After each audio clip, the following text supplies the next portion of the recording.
Assalamualaikum warahmatullahi wabarakatuh. Pemirsa, informasi mengenai Kabupaten Kota Waringin Timur dan sekitarnya telah kami rangkum untuk Anda dalam Jurnal Kotim. Bersama saya Fibis Rayuanita, berikut informasi selengkapnya.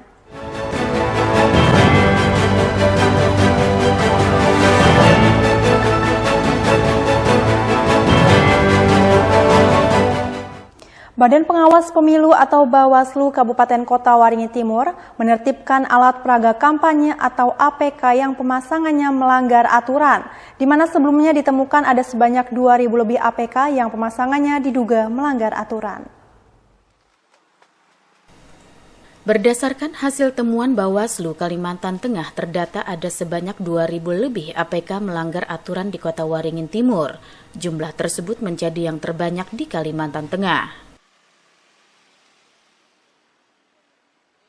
Menindaklanjuti temuan tersebut, Bawaslu Kota Waringin Timur bersama sejumlah instansi terkait turun menertibkan APK yang pemasangannya melanggar aturan. Penertiban dilakukan selama 2 hari pada Rabu 24 Januari dan Kamis 25 Januari. Sebelum melakukan penertiban, Bawaslu telah menyurati seluruh peserta pemilu untuk menghimbau agar secara mandiri menertibkan APK masing-masing. Namun karena imbauan tidak diindahkan, maka pembongkaran APK secara paksa pun dilakukan. Ketua Bawaslu Kota Waringin Timur Muhammad Natsir mengatakan, penertiban dilakukan mengacu pada sejumlah peraturan, baik peraturan KPU, Undang-Undang Pemilu, peraturan daerah maupun Undang-Undang Lingkungan Hidup.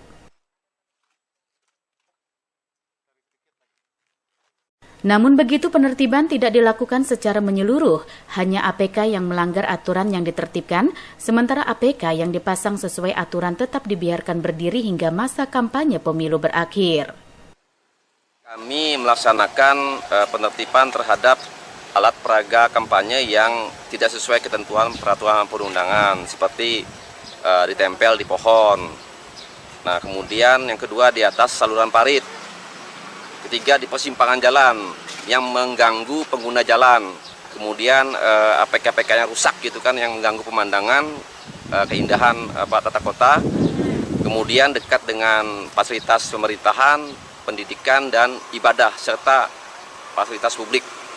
Nah, itu kami tertibkan dan juga ini merupakan tindak lanjut atas rilis dari Bawaslu Provinsi Kalteng, di mana Kota Waringin Timur itu terbanyak dalam APK yang diduga tidak sesuai ketentuan. Nah, untuk penertiban ini tidak babat habis. Jadi kalau memang yang APK itu sesuai dengan ketentuan, kami tidak menertibkan. Penertiban APK hingga ke tingkat kelurahan atau desa ini merupakan yang kedua dilakukan Bawaslu Kota Waringin Timur. Sebelumnya, penertiban juga dilakukan terhadap APK yang dipasang sebelum memasuki masa kampanye pemilu. Nantinya Bawaslu akan kembali menertibkan APK pemilu yang masih terpasang sehari sebelum memasuki Minggu Tenang. Mashud Badarudin, Hayat TV. Penataan logistik pemilu 2024 oleh Komisi Pemilihan Umum atau KPU Kabupaten Kota Waringin Timur sudah mencapai sekitar 90%. Ditargetkan 1 minggu sebelum hari pemungutan suara, penataan seluruh logistik telah selesai dan siap didistribusikan. Penataan logistik pemilu 2024 oleh KPU Kota Waringin Timur terus berjalan. Pekerjaan yang saat ini dilakukan adalah membuat surat suara ke dalam sampul, untuk kemudian disimpan di dalam kotak suara sesuai dengan masing-masing tempat pemungutan suara. Dalam penataan logistik pemilu, selain dilakukan petugas KPU Kota Waringin Timur juga melibatkan sejumlah masyarakat umum. Hal ini untuk membantu agar proses penataan logistik selesai sesuai jadwal yang diharapkan.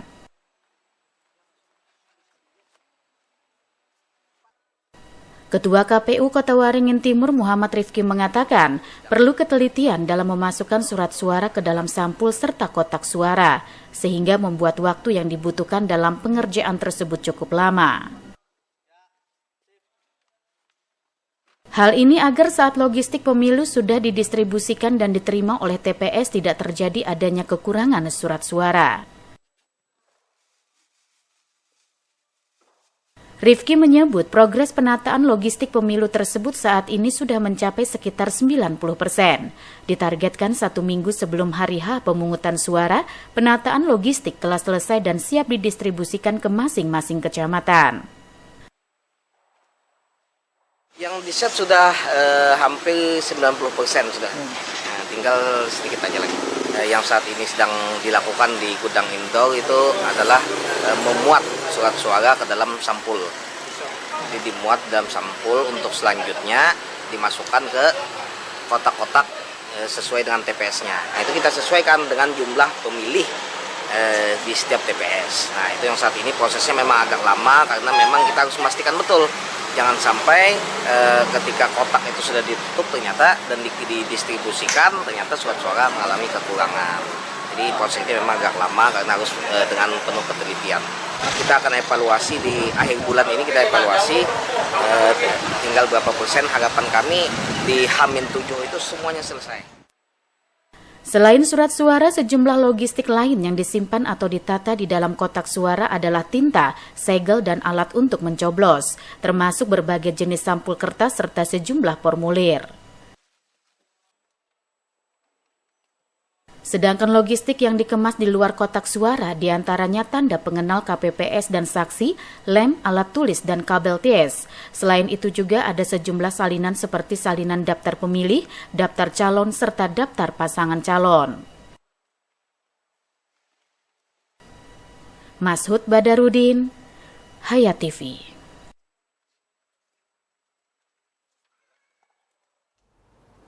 Mediasi sengketa lahan kebun sawit seluas 643,84 hektar dilakukan antara Diwail CS yang tergabung dalam Koperasi Itah Epat Hapakat dengan PT Sinar Citra Cemerlang atau PT SCC. Pada mediasi yang difasilitasi pemerintah Kabupaten Kota Waringin Timur ini, Diwail CS menuntut ganti rugi atas lahan kebun tersebut dan menolak kemitraan. Mediasi sengketa lahan antara Koperasi Itah Epat Hapakat atau Diwail CS dengan PT Sinar Citra Cemerlang berlangsung di ruang rapat Versetda Kota Waringin Timur Selasa 23 Januari 2024 dan dipimpin Asisten 2 Setda Kota Waringin Timur Alang Arianto. Mediasi awalnya membahas rencana kemitraan antara perusahaan dengan Koperasi Itah Epat Hapakat terhadap lahan seluas 643 hektar lebih yang berada dalam perjanjian hak guna usaha atau HGU PT SCC di Desa Bukit Raya, Kecamatan Cempaka Hulu. Namun hal itu belum bisa dilakukan karena perlu verifikasi alas hak pada lahan kebun yang dituntut Diwail CS. Verifikasi lahan akan dilakukan paling lambat 2 pekan mendatang. Di samping itu, pihak perusahaan menganggap jika mereka telah melakukan ganti rugi atas lahan itu, sementara warga merasa belum menerimanya, sehingga kedua belah pihak diminta selama 2 minggu ke depan untuk saling membuktikannya dengan menyerahkan berkas alas atas hak di areal yang menjadi objek klaim lahan. PT SCC sendiri menyatakan bahwa terhadap lahan yang disengketakan tersebut telah dilakukan ganti rugi. Akan tetapi klien kami, Koperasi Itah Epat Hapakat, menyatakan bahwa terhadap lahan ini belum pernah diganti rugi. Sehingga para pihak diberikan kesempatan untuk membuktikan dirinya masing-masing. Apakah sudah pernah dilakukan ganti rugi ataukah belum gitu. Nah, hasil keputusan dari verifikasi itu akan kami terima nanti pada 1 bulan berikutnya, berarti kurang lebih tanggal 24 Februari 2024. Nah, dengan ini harapan kami hal ini dapat terselesaikan dengan baik sesuai dengan perjanjian, apakah itu bermitra ataukah dipenuhi ganti rugi terhadap lahan HGU di objek sengketa 643 tersebut. Sementara itu, kuasa hukum PT SCC saat dimintai tanggapannya terkait mediasi tersebut menyatakan secara singkat akan mengikuti keputusan hasil rapat mediasi yang dilakukan. Nanti cukup. Nah, komitmennya bagaimana nanti Pak terkait yang ada ini Pak? Ya tadi sesuai dengan isi rapat. Bisa mungkin penegasannya sedikit Pak? Tadi sekiranya udah disampaikan pas saat rapat, jadi kita hargai rapat yang udah kita sepakati bersama. Jadi silakan dilihat kembali. Makasih. Setelah melakukan verifikasi pada lahan yang menjadi objek sengketa, pemerintah Kota Waringin Timur akan kembali menggelar rapat bersama kedua pihak pada 24 Februari mendatang. Normansa, Hayat TV. Diwail CS sebagai pemilik lahan seluas 643 hektar lebih di Desa Bukit Raya, Kecamatan Cempaka Hulu, menyatakan tidak ingin bermitra dengan PT Sinar Citra Cemerlang atau PT SCC. Terkait nilai ganti rugi yang diinginkan, Diwail CS masih menunggu hasil verifikasi lahan tersebut. Mediasi sengketa lahan antara Koperasi Itah Epat Hapakat atau Diwail CS dengan PT Sinar Citra Cemerlang berlangsung di ruang rapat Versetda Kota Waringin Timur Selasa 23 Januari 2024 dan dipimpin Asisten 2 Setda Kota Waringin Timur Alang Arianto. Mediasi awalnya membahas rencana kemitraan antara perusahaan dengan Koperasi Itah Epat Hapakat terhadap lahan seluas 643 hektar lebih yang berada dalam perjanjian hak guna usaha atau HGU PT SCC di Desa Bukit Raya, Kecamatan Cempaka Hulu. Namun hal itu belum bisa dilakukan karena perlu verifikasi alas hak pada lahan kebun yang dituntut Diwail CS. Verifikasi lahan akan dilakukan paling lambat 2 pekan mendatang. Di samping itu, pihak perusahaan menganggap jika mereka telah melakukan ganti rugi atas lahan itu, sementara warga merasa belum menerimanya, sehingga kedua belah pihak diminta selama 2 minggu ke depan untuk saling membuktikannya dengan menyerahkan berkas alas atas hak di areal yang menjadi objek klaim lahan. PT SCC sendiri menyatakan bahwa terhadap lahan yang disengketakan tersebut telah dilakukan ganti rugi. Akan tetapi klien kami, Koperasi Itah Epat Hapakat, menyatakan bahwa terhadap lahan ini belum pernah diganti rugi, sehingga para pihak diberikan kesempatan untuk membuktikan dirinya masing-masing. Apakah sudah pernah dilakukan ganti rugi ataukah belum gitu. Nah, hasil keputusan dari verifikasi itu akan kami terima nanti pada 1 bulan berikutnya, berarti kurang lebih tanggal 24 Februari 2024. Nah, dengan ini harapan kami hal ini dapat terselesaikan dengan baik sesuai dengan perjanjian, apakah itu bermitra ataukah dipenuhi ganti rugi terhadap lahan HGU di objek sengketa 643 tersebut.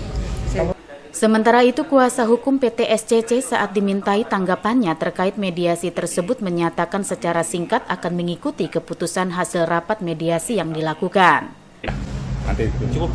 Nah, komitmennya bagaimana nanti Pak terkait yang ada ini Pak? Ya, tadi sesuai dengan isi rapat. Bisa mungkin penegasannya sedikit Pak? Tadi sekiranya udah disampaikan pas saat rapat, jadi kita hargai rapat yang kita sepakati bersama, jadi silakan dilihat kembali. Makasih. Setelah melakukan verifikasi pada lahan yang menjadi objek sengketa, pemerintah Kota Waringin Timur akan kembali menggelar rapat bersama kedua pihak pada 24 Februari mendatang. Normansa, Hayat TV. Konflik sengketa lahan di Desa Bukit Raya, Kecamatan Cempaka Hulu antara keluarga Diwail CS dengan PT Sinar Citra Cemerlang akhirnya berujung mediasi yang difasilitasi pemerintah Kabupaten Kota Waringin Timur.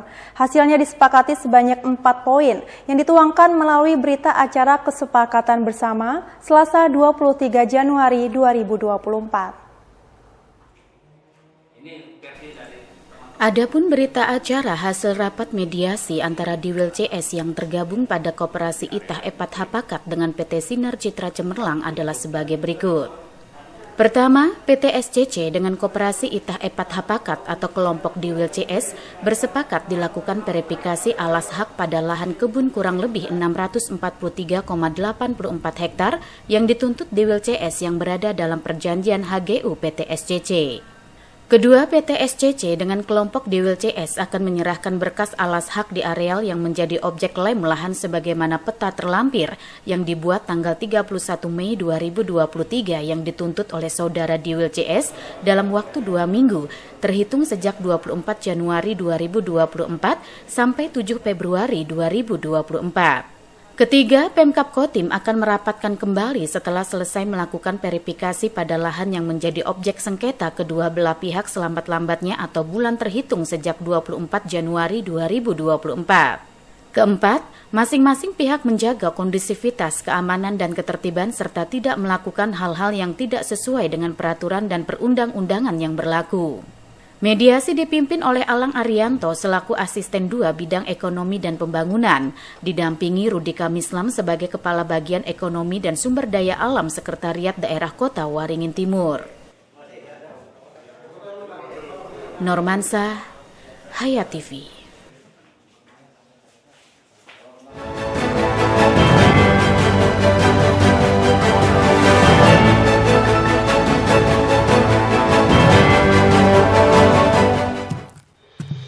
Pernahkah Anda membayangkan rumah impian Anda yang kokoh, tahan lama, dan inovatif? Harapan Baja Sampit menghadirkan solusi konstruksi modern yang kokoh dan efisien untuk setiap proyek bangunan Anda. Jaringan dari pabrik kami dirancang untuk memberikan keamanan maksimal dengan teknologi terkini dan tenaga ahli yang berpengalaman. Harapan Baja Sampit menghasilkan baja ringan berkualitas tinggi yang tidak hanya tahan terhadap cuaca ekstrim, tapi juga memberikan fleksibilitas desain tanpa batas. Hanya di Harapan Baja Sampit menjual baja ringan, seng, dan galvalum dengan pilihan ketebalan dan panjang sesuai kebutuhan Anda. Harapan Baja Sampit memberikan inovasi, kekuatan, dan keandalan untuk setiap struktur bangunan impian. Jika Anda sedang merencanakan proyek rumah, gedung komersil, atau infrastruktur skala besar, Harapan Baja Sampit siap menjadi mitra terpercaya Anda. Hubungi kami hari ini dan lihatlah bagaimana kami mengubah konsep menjadi kenyataan.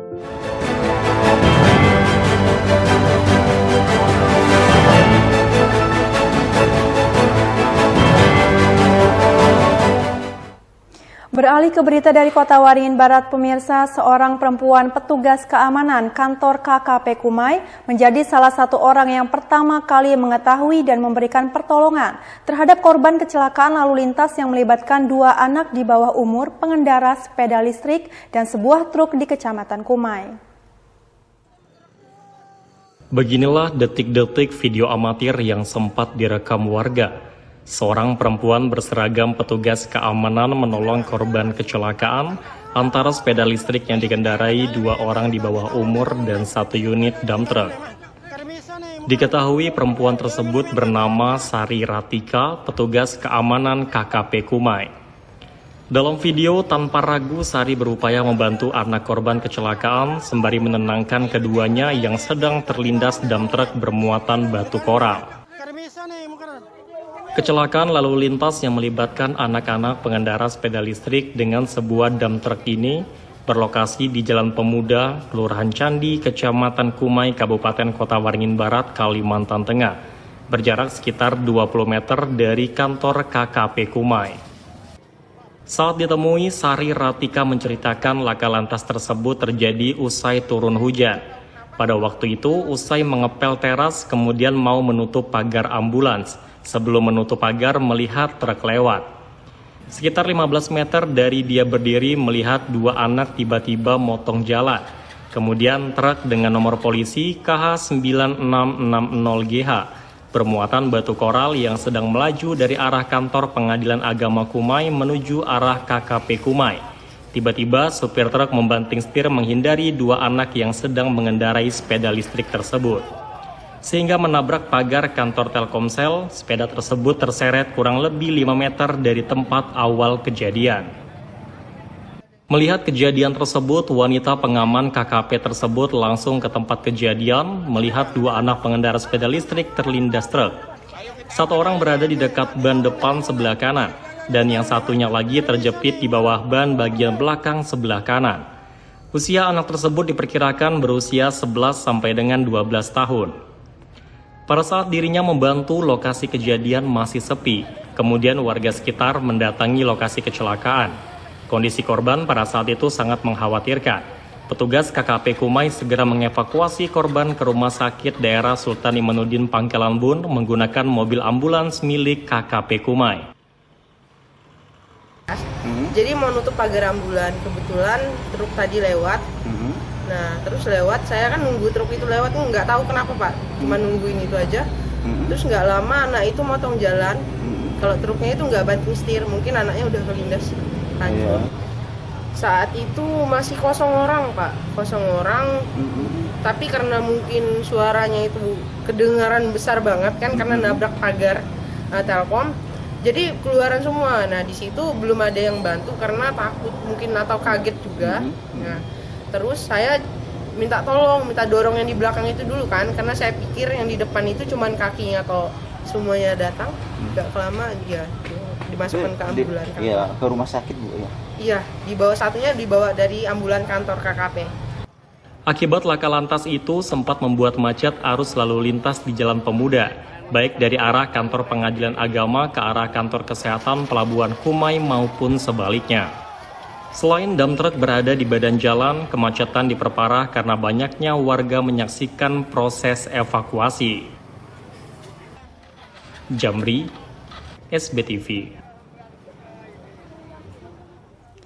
Meskipun kelahiran Sukamara dan tinggal di Pangkalan Bun, salah seorang musisi jalanan bernama Angga Suhardiman dan rekannya piawai membawakan lagu-lagu campur sari kekinian yang banyak digemari. Bahkan suara merdunya mirip dengan penyanyi campur sari yang tengah digandrungi, Gilga Sahid. Penasaran semirip apa suaranya? Berikut kita ikuti liputannya.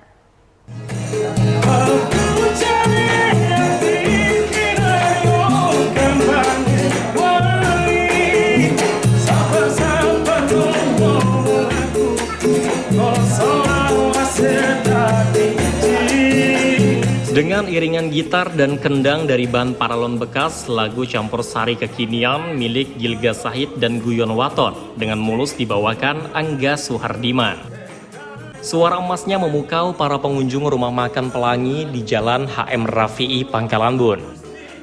Tidak disangka penyanyi lagu campur sari ini ternyata bukan pengamen dari Jawa, namun merupakan musisi jalanan warga Pangkalan Bun. Angga mengamen bersama temannya dari Bali yang dengan lincahnya memainkan ketipung atau kendang mengiringi genjrengan gitar Angga. Angga dan rekannya setiap hari menjajakan suaranya menghibur para pengunjung warung atau rumah makan di ruas jalan tersebut. Meskipun hanya 2 alat musik yang dimainkan, namun mampu menghasilkan alunan musik yang nyaman didengar. Sehingga para pengunjung rumah makan dan warung yang didatangi tidak akan merasa bosan, apalagi Angga membawakan setiap lagu-lagunya sampai tuntas. Bahkan tidak jarang pengunjung rumah makan yang dia datangi meminta untuk menyanyikan lagu favoritnya dan ternyata dengan lancar bisa dimainkan oleh mereka. Saat berbincang, Angga mengaku bahwa pekerjaan mengamen ini digelutinya sejak 2018 silam bukan tanpa alasan. Dirinya mengamen karena mempunyai riwayat sakit yang membuatnya tidak memungkinkan melakukan pekerjaan fisik yang berat. Dalam sehari menjadi musisi jalanan atau mengamen, Angga dan rekannya ini mengaku memperoleh penghasilan antara 100 hingga 200 ribu rupiah tiap harinya. Sementara untuk hari libur atau minggu, mereka bisa mendapatkan pendapatan yang lebih banyak. Tim Liputan, SBTV.